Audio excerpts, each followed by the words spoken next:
बलोपपन्नो अपि हि बुद्धिमान नरः परम नयेन्न स्वयमेव वैरिताम। भीषजम अस्तिति विचिन्त्य भक्षयेत अकारणात् को हि विचक्षणो विषम।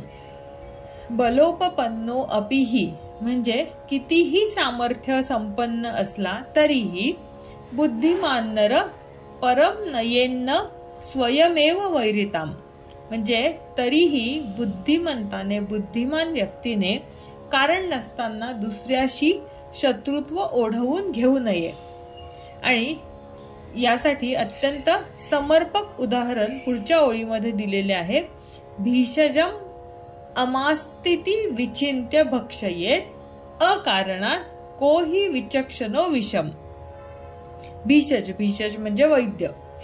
आपल्याला बरे करायला जवळपास वैद्य आहे असा विचार करून कुणी शहाण्या माणसाने विष प्राशन करणे योग्य ठरेल का? शक्ती असेल तरी सुद्धा कोणीही निरर्थक वैर ओढवून घेत नाही असा अर्थ इथे सुभाषितकाराला अभिप्रेत आहे। तुम्हीही स्वतःला विचारले पाहिजे की एखाद्या प्रसंगामध्ये मी हे वैर का वाढवत आहे? जर तुम्हाला माहित आहे की वादामुळे मानसिक शांती आणि वेळेचे नुकसान होणार आहे म्हणजे जणू विषच प्राशन करणार आहात तर तुम्ही ते का करता? बुद्धिमान माणूस उपचार उपलब्ध असतानाही कधीही स्वतःहून आजार ओढवून घेत नाही। मित्रांनो, या सुभाषिताचा संदेश काय आहे तर वैर म्हणजे विष।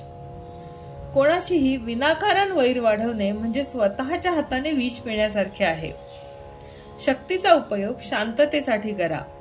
तुमचे बळ आणि क्षमता वैर वाढवण्यासाठी नव्हे तर शांतता टिकवून ठेवण्यासाठी करा। आजच ठरवा तुमच्या जीवनातील विनाकारण वाढवलेले वैर कोणता आहे? आज तुम्ही कोणाशी सलोखा साधून तुमचे सामर्थ्य सिद्ध करणार आहात? हा व्हिडिओ तुम्हाला आवडला असल्यास लाईक करा आणि तुमच्या मित्रांशीही शेअर करा। थँक्यू।